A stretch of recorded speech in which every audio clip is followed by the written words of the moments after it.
हरे कृष्णा, जय श्री हरि ओम नमः शिवाय। प्रिय भक्त जनों, आज सुनाते हैं शुक्रवार को संतोषी माता की कथा। कहानी बड़ी ही दुर्लभ कथा सुनेगी, तो आइए बड़ी ही श्रद्धा और प्रसन्नचित मन से इस कथा को सुनते हैं। चलो कथा सुनाते हैं। संतोषी माता व्रत कथा। एक बुढ़िया थी, उसके 7 बेटे थे। 6 कमाने वाले थे जबकि एक निकम्मा था। बुढ़िया 6 बेटों की रसोई बनाती, भोजन कराती और उनसे जो कुछ जूठन बचती वह 7वें को दे देती। एक दिन वह पत्नी से बोला, देखो मेरी माँ को मुझ पर कितना प्रेम है। वह बोली, क्यों नहीं, सबका झूठा जो तुमको खिलाती है। वह बोला, ऐसा नहीं हो सकता है, मैं जब तक आंखों से न देख लूं मान नहीं सकता। बहू हंसकर बोली, देख लोगे तब तो मानोगे। कुछ दिन बाद त्योहार आया। घर में 7 प्रकार के भोजन और चूरमे के लड्डू बने। वह जांचने को सिर दुखने का बहाना कर पतला वस्त्र सिर पर ओढ़े रसोई घर में सो गया। वह कपड़े में से सब देखता रहा। 6 भाई भोजन करने आए। उसने देखा, माँ ने उनके लिए सुंदर आसन बिछा नाना प्रकार की रसोई परोसी और आग्रह करके उन्हें जमाया। वह देखता रहा। 6 भोजन करके उठे तब माँ ने उनकी झूठी थालियों में से लड्डुओं के टुकड़े उठाकर एक लड्डू बनाया। जूठन साफ कर बुढ़िया माँ ने उसे पुकारा, बेटा 6 भाई भोजन कर गए, अब तू ही बाकी है, उठ, तू कब खाएगा। वह कहने लगा, माँ मुझे भोजन नहीं करना, मैं अब परदेश जा रहा हूँ। माँ ने कहा, कल जाता हो तो आज चला जा। वह बोला, हाँ आज ही जा रहा हूँ। ये कहकर वह घर से निकल गया। 7वें बेटे का परदेश जाना। चलते समय पत्नी की याद आ गई। वह गौशाला में कंडे उपले थाप रही थी। वहां जाकर बोला, हम जावे परदेश आवेंगे कुछ काल, तुम रहियो संतोष से धर्म आपनो पाल। वह बोली, जाओ पिया आनंद से हमारो सोच हटाया, राम भरोसे हम रहे ईश्वर तुम्हें सहाय। 2 निशानी आपन देख धरू में धीर, सुधी मती हमारी बिसारियो रखियो मन गंभीर। वह बोला, मेरे पास तो कुछ नहीं, यह अंगूठी है सो ले और अपनी कुछ निशानी मुझे दे। वह बोली, मेरे पास क्या है, ये गोबर भरा हाथ है। ये कहकर उसकी पीठ पर गोबर के हाथ की थाप मार दी। वह चल दिया। चलते चलते दूर देश पहुंचा। परदेश में नौकरी। वहां एक साहूकार की दुकान थी। वहां जाकर कहने लगा, भाई मुझे नौकरी पर रख लो। साहूकार को जरूरत थी, बोला रह जा। लड़के ने पूछा, तनख्वाह क्या दोगे। साहूकार ने कहा, काम देखकर दाम मिलेंगे। साहूकार की नौकरी मिली। वह सुबह 7 बजे से 10 बजे तक नौकरी बजाने लगा। कुछ दिनों में दुकान का सारा लेन देन, हिसाब किताब, ग्राहकों को माल बेचना सारा काम करने लगा। साहूकार के 7-8 नौकर थे, वे सब चक्कर खाने लगे, ये तो बहुत होशियार बन गया। सेठ ने भी काम देखा और 3 महीने में ही उसे आधे मुनाफे का हिस्सेदार बना लिया। वह कुछ वर्ष में ही नामी सेठ बन गया और मालिक सारा कारोबार उस पर छोड़कर चला गया। पति की अनुपस्थिति में सास का अत्याचार। इधर उसकी पत्नी को सास ससुर दुख देने लगे, सारी गृहस्थी का काम करा के उसे लकड़ी लेने जंगल में भेजते।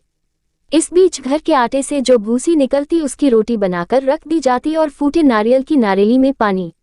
एक दिन वह लकड़ी लेने जा रही थी। रास्ते में बहुत सी स्त्रियां संतोषी माता का व्रत करती दिखाई दी। संतोषी माता का व्रत। वह वहां खड़ी होकर कथा सुनने लगी और पूछा, बहनों तुम किस देवता का व्रत करती हो और उसके करने से क्या फल मिलता है। यदि तुम इस व्रत का विधान मुझे समझा कर कहोगे तो मैं तुम्हारा बड़ा आसान मानूंगी। तब उनमें से एक स्त्री बोली, सुनो, ये संतोषी माता का व्रत है। इसके करने से निर्धनता दरिद्रता का नाश होता है और जो कुछ मन में कामना हो सब संतोषी माता की कृपा से पूरी होती है। तब उसने उससे व्रत की विधि पूछी। संतोषी माता व्रत विधि। वह भक्तिनी स्त्री बोली, 1.25 आने का गुड़ चना लेना, इच्छा हो तो 5.25 आने का लेना या 1.25 रुपए का भी सहूलियत के अनुसार लाना। बिना परेशानी और श्रद्धा व प्रेम से जितना भी बन पड़े सवाया लेना। प्रत्येक शुक्रवार को निराहार रहकर कथा सुनना, इसके बीच क्रम टूटे नहीं, लगातार नियम पालन करना। सुनने वाला कोई न मिले तो घी का दीपक जला उसके आगे या जल के पात्र को सामने रखकर कथा कहना। जब कार्य सिद्ध न हो नियम का पालन करना और कार्य सिद्ध हो जाने पर व्रत का उद्यापन करना। 3 मास में माता फल पूरा करती है। यदि किसी के ग्रह खोटे भी हों तो भी माता वर्ष भर में कार्य सिद्ध करती है। फल सिद्ध होने पर उद्यापन करना चाहिए, बीच में नहीं। उद्यापन में 2.5 सेर आटे का खाजा तथा इसी परिमाण से खीर तथा चने का साग करना। 8 लड़कों को भोजन कराना, जहां तक मिले देवर जेठ भाई बंधु के हों, न मिले तो रिश्तेदारों और पास पड़ोसियों को बुलाना। उन्हें भोजन करा यथाशक्ति दक्षिणा दे माता का नियम पूरा करना। उस दिन घर में खटाई न खाना। ये सुन बुढ़िया के लड़के की बहू चल दी। व्रत का प्रण करना और माँ संतोषी का दर्शन देना। रास्ते में लकड़ी के बोझ को बेच दिया और उन पैसों से गुड़ चना ले माता के व्रत की तैयारी कर आगे चली और सामने मंदिर देखकर पूछने लगी, यह मंदिर किसका है? सब कहने लगे संतोषी माता का मंदिर है। ये सुनकर माता के मंदिर में जाकर चरणों में लौटने लगी। दीन हो विनती करने लगी, माँ मैं निपट अज्ञानी हूँ, व्रत के कुछ भी नियम नहीं जानती, मैं दुखी हूँ। हे माता जगत जननी मेरा दुख दूर कर, मैं तेरी शरण में हूँ। माता को दया आया। एक शुक्रवार बीता कि दूसरे को उसके पति का पत्र आया और तीसरे शुक्रवार को उसका भेजा हुआ पैसा आ पहुंचा। ये देख जेठ जेठानी मुंह सिकोड़ने लगे। लड़के ताने देने लगे, काकी के पास पत्र आने लगे, रुपया आने लगा, अब तो काकी की खातिर बढ़ेगी। बेचारी सरलता से कहती, भैया कागज आवे रुपया आवे, हम सब के लिए अच्छा है। ऐसा कहकर आंखों में आंसू भरकर संतोषी माता के मंदिर में आ मातेश्वरी के चरणों में गिरकर रोने लगी। माँ मैंने तुमसे पैसा कब मांगा है? मुझे पैसे से क्या काम है? मुझे तो अपने सुहाग से काम है। मैं तो अपने स्वामी के दर्शन मांगती हूँ। तब माता ने प्रसन्न होकर कहा, जा बेटी तेरा स्वामी आएगा। ये सुनकर खुशी से बावली होकर घर में जा काम करने लगी। अब संतोषी माँ विचार करने लगी, इस भोली पुत्री को मैंने कह तो दिया कि तेरा पति आएगा, लेकिन कैसे? वह तो इसे स्वप्न में भी याद नहीं करता। उसे याद दिलाने को मुझे ही जाना पड़ेगा। इस तरह माताजी उस बुढ़िया के बेटे के पास जा स्वप्न में प्रकट हो कहने लगी, साहूकार के बेटे सो रहा है या जागता है? वह कहने लगा, माता सोता भी नहीं जागता भी नहीं हूँ, कहो क्या आ गया है? माँ कहने लगी, तेरे घर बार कुछ है कि नहीं? वह बोला, मेरे पास सब कुछ है, माँ बाप है, बहू है, क्या कमी है? माँ बोली, भोले पुत्र तेरी बहू घोर कष्ट उठा रही है, तेरे माँ बाप उसे परेशानी दे रहे हैं, वह तेरे लिए तरस रही है, तू उसकी सुध ले। वह बोला, हाँ माताजी ये तो मालूम है, परंतु जाऊं तो कैसे? परदेश की बात है, लेन देन का कोई हिसाब नहीं, कोई जाने का रास्ता नहीं आता, कैसे चला जाऊं? माँ कहने लगी, मेरी बात मान, सवेरे नहा धोकर संतोषी माता का नाम ले, घी का दीपक जला दंडवत कर दुकान पर जा बैठ। देखते देखते सारा लेन देन चुक जाएगा, जमा का माल बिक जाएगा, सांझ होते होते धन का भारी ढेर लग जाएगा। अब बूढ़े की बात मानकर वह नहा धोकर संतोषी माता को दंडवत घी का दीपक जला दुकान पर जा बैठा। थोड़ी देर में देने वाले रुपया लाने लगे, लेने वाले हिसाब लेने लगे। कोठे में भरे सामान के खरीददार नकद दाम दे सौदा करने लगे। शाम तक धन का भारी ढेर लग गया। मन में माता का नाम ले चमत्कार देख प्रसन्न हो घर ले जाने के वास्ते गहना कपड़ा सामान खरीदने लगा। यहाँ काम से निपट तुरंत घर को रवाना हुआ। उधर उसकी पत्नी जंगल में लकड़ी लेने जाती है, लौटते वक्त माताजी के मंदिर में विश्राम करती। वह तो उसके प्रतिदिन रुकने का जो स्थान ठहरा। धूल उड़ती देख वह माता से पूछती है, हे माता ये धूल कैसे उड़ रही है? माता कहती है, हे पुत्री तेरा पति आ रहा है, अब तू ऐसा कर लकड़ियों के 3 बोझ बना ले, एक नदी के किनारे रख और दूसरा मेरे मंदिर पर व तीसरा अपने सिर पर। तेरे पति को लकड़ियों का गट्ठर देख मोह पैदा होगा, वह यहाँ रुकेगा, नाश्ता पानी खाकर माँ से मिलने जाएगा। तब तू लकड़ियों का बोझ उठाकर जाना और चौक में गट्ठर डालकर जोर से आवाज लगाना, लो सासू जी लकड़ियों का गट्ठर लो, भूसी की रोटी दो, नारियल के खेपड़े में पानी दो, आज मेहमान कौन आया है? माताजी से बहुत अच्छा कहकर वह प्रसन्न मन से लकड़ियों के 3 गट्ठर बनाए, एक नदी के किनारे पर और एक माताजी के मंदिर पर रखा। इतने में मुसाफिर आ पहुंचा। सूखी लकड़ी देख उसकी इच्छा उत्पन्न हुई कि हम यहीं पर विश्राम करें और भोजन बनाकर खा पीकर गांव जाएं। इसी तरह रुककर भोजन बना, विश्राम करके गांव को गया। सबसे प्रेम से मिला। उसी समय सिर पर लकड़ी का गट्ठर लिए वह उतावली सी आती है। लकड़ियों का भारी बोझ आंगन में डालकर जोर से 3 आवाज देती है, लो सासू जी लकड़ियों का गट्ठर लो, भूसी की रोटी दो, आज मेहमान कौन आया है? ये सुनकर उसकी सास बाहर आकर अपने दिए हुए कष्टों को भुलाने हेतु कहती है, बहू ऐसा क्यों कहती है? तेरा मालिक ही तो आया है, आ बैठ, मीठा भात खा, भोजन कर, कपड़े गहने पहन। उसकी आवाज सुन उसका पति बाहर आता है। अंगूठी देख व्याकुल हो जाता है। माँ से पूछता है, माँ ये कौन है? माँ बोली, बेटा ये तेरी बहू है, जब से तू गया है तब से सारे गांव में भटकती फिरती है, घर का काम काज कुछ करती नहीं, 4 पहर आकर खा जाती है। वह बोला, ठीक है माँ मैंने इसे भी देखा और तुम्हें भी, अब दूसरे घर की ताली दो, उसमें रहूंगा। माँ बोली, ठीक है जैसी तेरी मर्जी। तब वह दूसरे मकान की तीसरी मंजिल का कमरा खोल सारा सामान जमाया। एक दिन में राजा के महल जैसा ठाट बाट बन गया। अब क्या था, बहू सुख भोगने लगी। इतने में शुक्रवार आया। शुक्रवार व्रत के उद्यापन में हुई भूल किया खटाई का इस्तेमाल।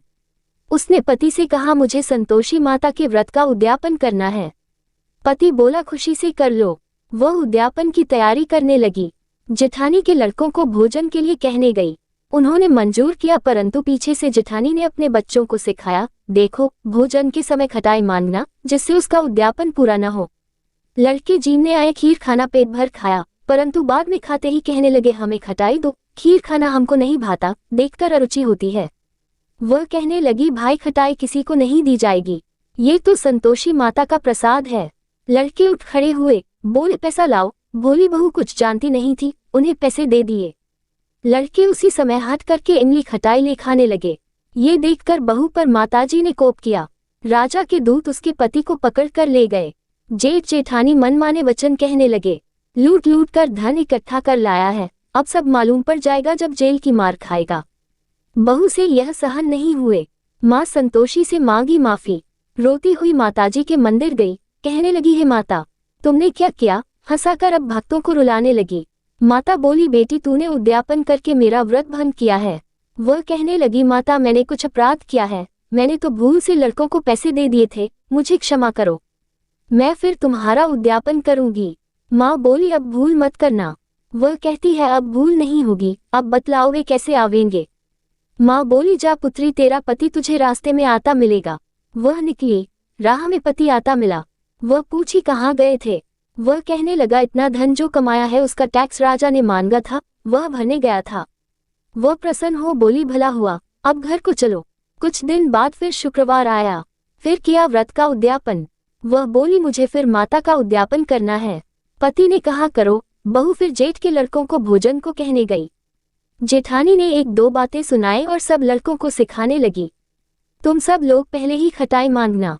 लड़के भोजन से पहले कहने लगे, हमें खीर नहीं खानी, हमारा जी बिगड़ता है, कुछ खटाई खाने को दो।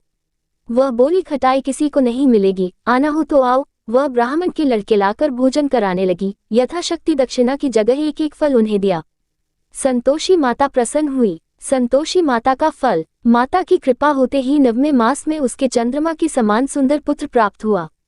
पुत्र को पाकर प्रतिदिन माता जी के मंदिर को जाने लगी। माँ ने सोचा, ये रोज आती है, आज क्यों न इसके घर चलूं। यह विचार कर माता ने भयानक रूप बनाया। गुड़ चने से सना मुख, ऊपर सून के समान होठ, उस पर मक्खियां भिन भिन कर रही थी। देहली पर पैर रखते ही उसकी सास चिल्लाई, देखो रे, कोई चुड़ैल डाकिन चली आ रही है, लड़कों इसे भगाओ, नहीं तो किसी को खा जाएगी। लड़के भगाने लगे, चिल्लाकर खिड़की बंद करने लगे।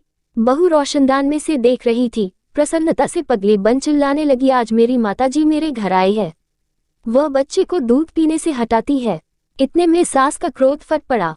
वह बोली, क्या उतावली हुई है? बच्चे को पटक दिया। इतने में माँ के प्रताप से लड़के ही लड़के नजर आने लगे। वह बोली, माँ मैं जिसका व्रत करती हूँ ये संतोषी माता है। सबने माताजी के चरण पकड़ लिए और विनती कर कहने लगे, हे माता, हम मूर्ख हैं, अज्ञानी हैं, तुम्हारे व्रत की विधि हम नहीं जानते, व्रत भंग कर हमने बड़ा अपराध किया है, जग माता आप हमारा अपराध क्षमा करो। इस प्रकार माता प्रसन्न हुई। बहू को प्रसन्न हो, जैसा फल दिया वैसा माता सबको दे, जो पड़े उसका मनोरथ पूर्ण हो। बोलो संतोषी माता की जय। आज की कथा पसंद आए हो तो वीडियो को लाइक कीजिएगा, शेयर कीजिएगा, कमेंट में संतोषी माता की जय लिखिएगा और चैनल को भी सब्सक्राइब